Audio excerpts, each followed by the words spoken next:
Dios pidió que escuches. Esta oración tiene poder. El Salmo 91 es una promesa de Dios. Oremos con el corazón. El que habita al abrigo del Altísimo morará bajo la sombra del Omnipotente. Diré yo a Jehová, esperanza mía y castillo mío, mi Dios en quien confiaré. Él te librará del lazo del cazador, de la peste destructora. Con sus plumas te cubrirá, y debajo de sus alas estarás seguro. Escudo y adarga es su verdad.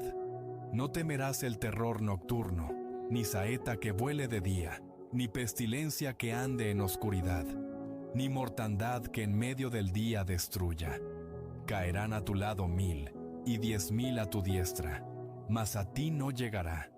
Si crees en la protección de Dios, escribe «Yo confío en Dios» y comparte esta promesa con quien más lo necesita. Amén.